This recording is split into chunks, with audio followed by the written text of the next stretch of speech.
ॐ भूर्भुवः स्वः तत्सवितुर्वरेण्यं भर्गो देवस्य धीमहि धियो यो नः प्रचोदयात्.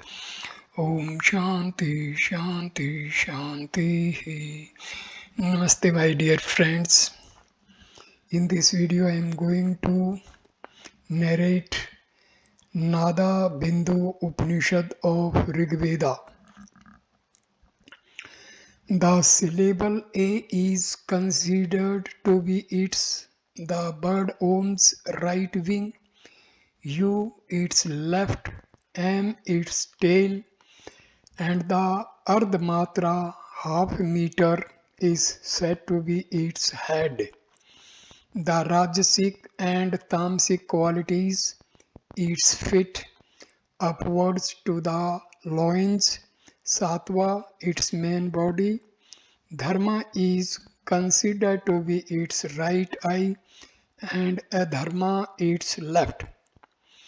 The Bhurloka is situated in its feet, the Bhuvar Loka in its knees, the Suvarloka in its loins, and the Maharloka in its navel. In its heart is situated the Janaloka, the Tapoloka in its throat, and the Satyaloka in the center of the forehead between the eyebrows. Then the Matra or Mantra beyond the Sahasrara, thousand read is explained, which should be explained. An adept in yoga who bestrides the Hansa bird thus which contemplates on Om is not affected by karmic influences or by tens of crores of sins.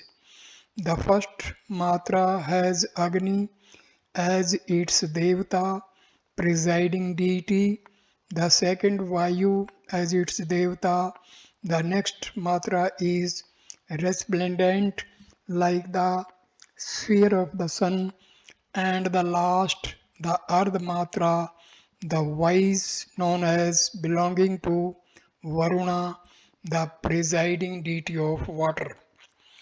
Each of these matras has indeed three kalas parts. This is called Omkara. Know it by means of the dharnas, which concentration on each of the 12 kalas or the variations of the matras produced by the difference of savras or intonation. The first matra is called Ghosini, the second Vidyunmali or Vidyu Matra, the third Patanjini, the fourth Vayujini, the fifth Namdhya, the sixth Andri, the seventh Vaishnavi, the eighth Sankari, the ninth Mahati, the 10th Dhriti, Dhruva, Calcutta, etc. The 11th Nari, Moni, Calcutta, ED. And the 12th Brahmani. If a person happens to die in the first matra while contemplating on it, he is born again as a great emperor in Bharatvarsha. If in the second matra he becomes an illustrious yaksha, if in the third matra a vidyadhara, if in the fourth a gandharva, these three being the celestial host. If he happens to die in the fifth, which ardhamatra, he lives in the world of the moon with the rank of a deva, greatly glorified there. If in the sixth he merges into Indra, If in the seventh he reaches the seat of Vishnu, if in the eighth Rudra, the Lord of all creatures, if in the ninth in Maharloka, if in the 10th in Janaloka, Dhruvaloka, if in the 11th Tapoloka, and if in the 12th he attains the eternal state of Brahma. That which is beyond these, which Prabrahma, which is beyond the above matras, the pure, the all-pervading, beyond kalas, the ever resplendent, and the source of all jyotis, lights should be known when the mind goes beyond the organs and the gunas and is absorbed, having no separate existence and no mental action. Then the Guru should instruct him as to his further course of development. That person always engaged in its contemplation and always absorbed in it should gradually leave off his body or family, following the course of yoga and avoiding all intercourse with the society.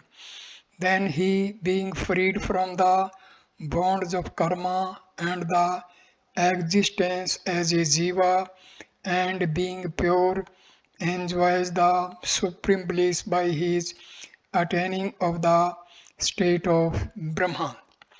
O intelligent man, spend your life always in the knowing of the supreme bliss, enjoying the whole of your prarabdha, that portion of past karma now being enjoyed without making any complaint of it.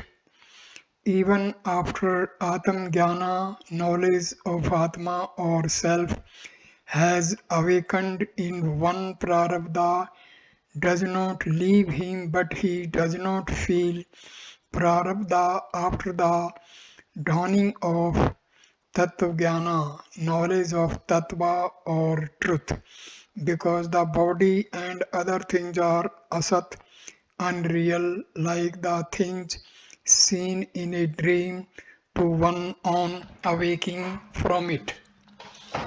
That portion of the karma which is done in former births and called prarabdha does not at all affect the person Tattvajnani, as there is no rebirth to him. As the body that exists in the dreaming state is untrue, so is this body. Where then is rebirth to a thing that is illusory? How can a thing have an existence when there is no birth to it? As the clay is the material cause of the pot, so one learns from Vedanta that Ajnana is the material cause of the universe, and when Ajnana ceases to exist, where then is the cosmos? As a person through illusion mistakes a rope for a serpent, so the fool, not knowing Satya, the eternal truth, sees the world to be true. When he knows it to be a piece of rope, the illusory idea of a serpent vanishes.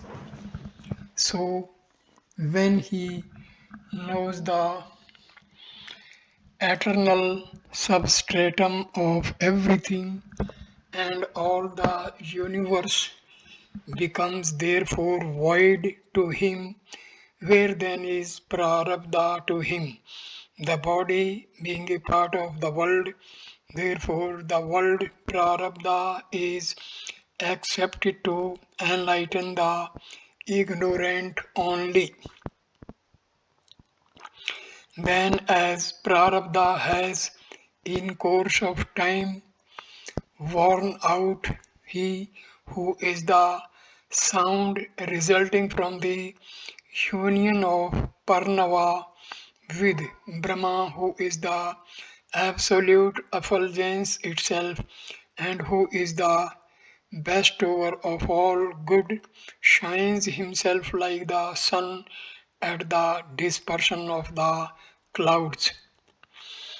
The yogi, being in the Siddhasana posture and practicing the Vaisrama mudra, should always hear the internal sound through the right ear. The sound which he thus practices makes him deaf to all external sounds. Having overcome all obstacles, he enters the Turiya state within 15 days. In the beginning of his practice, he hears many loud sounds. They gradually increase in pitch and are heard more and more subtly. At first, the sounds are like those proceeding from the ocean, clouds, cattle drum, and cataracts. In the middle stage, those proceeding from mardala, a musical instrument, bell, and horn.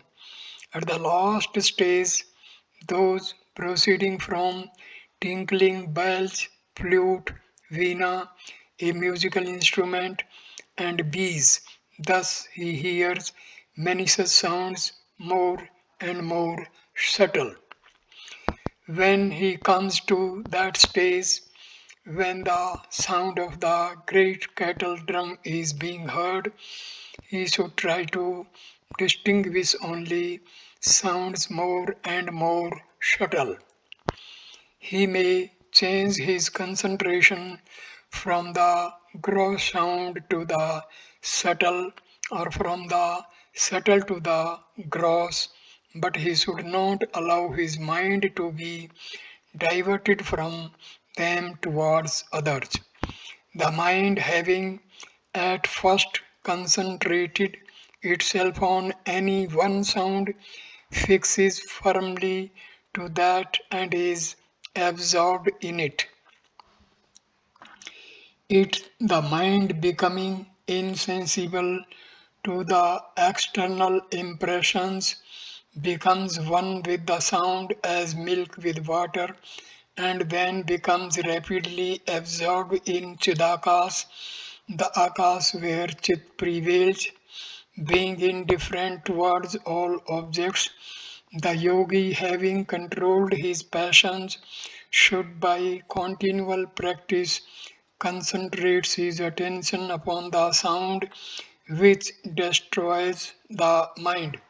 Having abandoned all thoughts and being freed from all actions, he should always concentrate his attention on the sound and then his chitta becomes absorbed in it.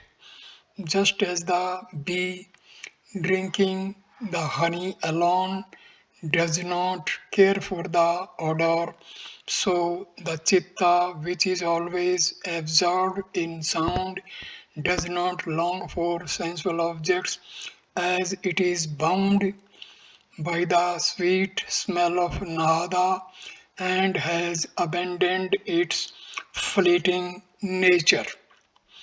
The serpent chitta, through listening to the Nada, is entirely absorbed in it and becoming unconscious of everything concentrates itself on the sound. The sound serves the purpose of a sharp goad to control the maddened elephant, that is chitta, which rose in the pleasure garden of the sensual objects.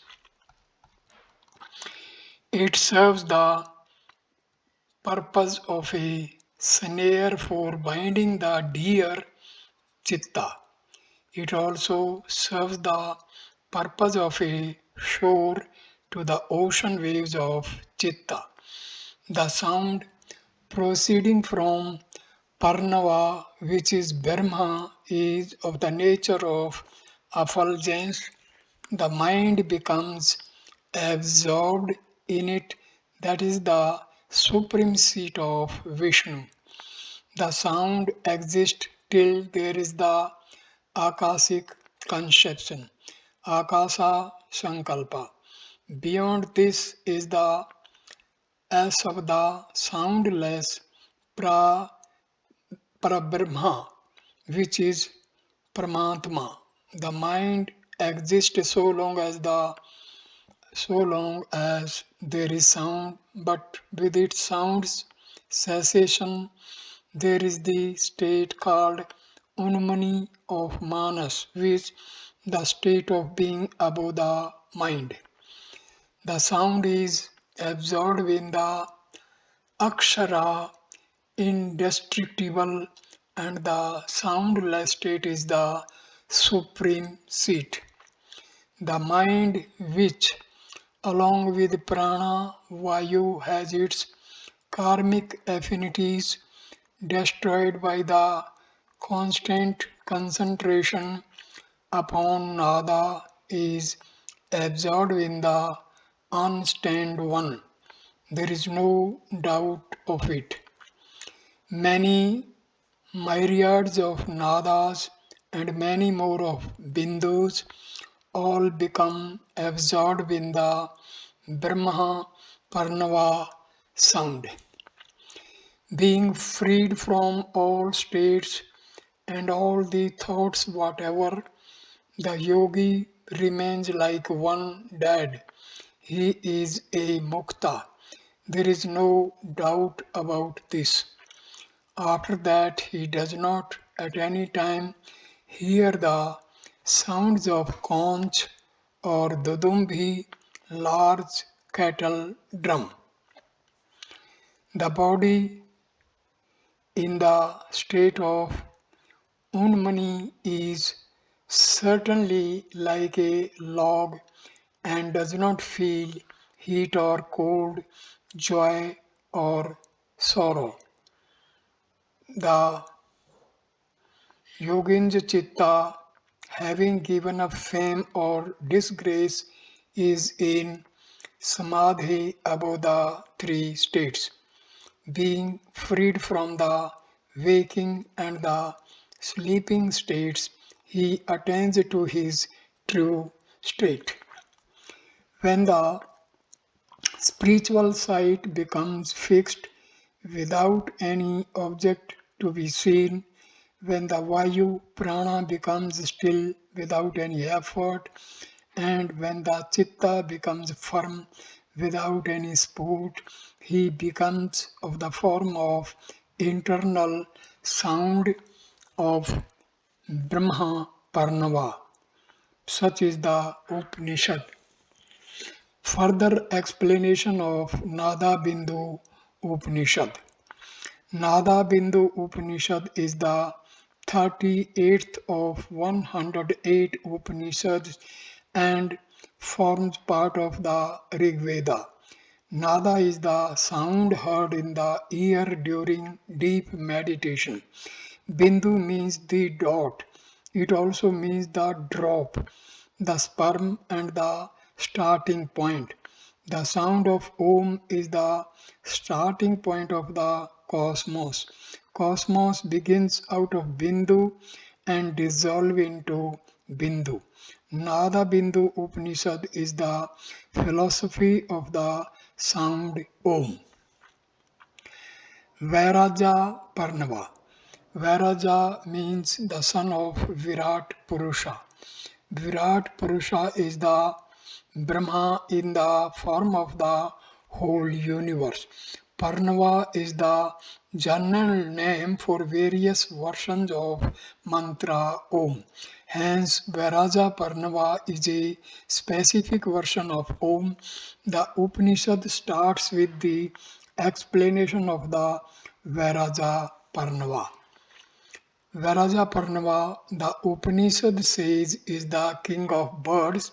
The right wing of the bird is the letter A, the left wing is the letter U, the tail is the letter M, its head is Ardha Matra, half mantra, its leg and terminal point are three gunas, Sattva, Rajas and Tamas. Its body is truth. Its right eye is right conducts. Its left eye is wrong conducts. Its feet, knees, hip, navel, heart, throat, and the point between the brows are the seven realms or planes of existence. Viraja Vidya, the meditation technique explanation here is Viraja Vidya. One can get rid of all his sins through the mastery of Viraja Vidya. The forms of Pranava are two. One is 4 mantra Pranava and the other one is 12 mantra Pranava. One mantra is a time scale of 4 seconds. Matra first, symbol A, relates Agni, fire. Second matra, symbol U, relates Vayu, air. Third matra, M, relates to sun. Fourth matra, symbol Ardhamatra, relates to Varuna. This is Omkara. Those who do not understand this can make a dharana, deep meditation for a better understanding. 12 Matra Parnava.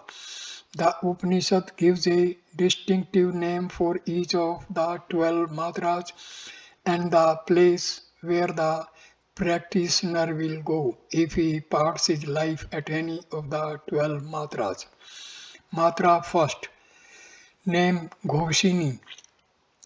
Next incarnation, an emperor. Second matra, name Vidyut. Next incarnation, Yaksha.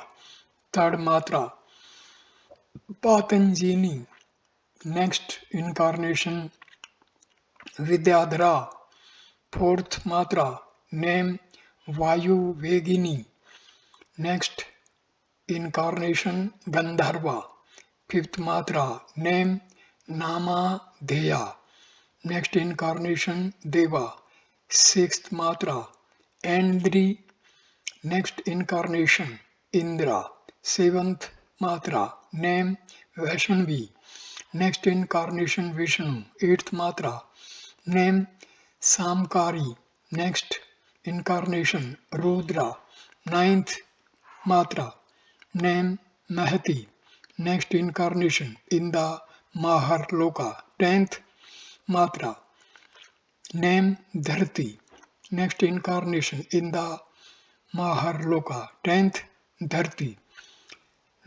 Next incarnation, in the Jano Loka. 11th matra, name Nari. Next incarnation, in the Tapo Loka. 12th matra, name Brahmi. Next incarnation, Brahmanhood. Mahavraja Vidya. One who is accomplished in Varaja Vidya will be eligible to opt for Mahavaraja Vidya. His mind should be fixed on the Brahma. Having set aside ignorance and attachment, he should become consciousness alone. He will attain ecstasy and enjoy the never-ending bliss. Karma. When Atma starts knowing the truth, the results of the past actions have already begun. There will not be any escape from the results since the results have already begun. But after realization, there is no body or mind. Consciousness, karma will become non-existence. The results will not bind the Atma. It is like wrongly identifying rope as a snake. After realizing the rope as mere rope, The snake disappears. After realization, Atma identifies itself as Brahma and not as a mere body. Then karma will cease to exist. The absence of karma will result in absence of further incarnations. Varja with the modus operandi. First, assume Siddhasana. Second, assume Vaishnavi Mudra. Keep your eyes wide without twinkling. Third, listen to the sound of the right ear. For the first time, many sounds may be heard. Practicing further and further, subtler sounds will be heard. At first, sounds of the ocean waves, then clouds, thunder, waterfall, tabor, big bell, military drum, twinkling bell, flute, and wasp. These sounds will be heard on persistent practice. Only the subtler sounds should be listened to in the presence of multiple sounds. Fourth, you should forget everything except the most subtle sound. You should forget the outside world and become one with the sound. Finally, the mind will merge with sound. As long as the sound is there, so long as the mind, when the sound ceases, the mind ceases too. The constant application of the nada of Pranava, the mind, prana, and atma will merge. You won't hear any more sounds. You will be liberated and become a Videha Mukta. Thus ends Nada Bindu Upanishad Om Tat Sat. Thank you for watching this video. Namaskar, my dear friends. Thank you.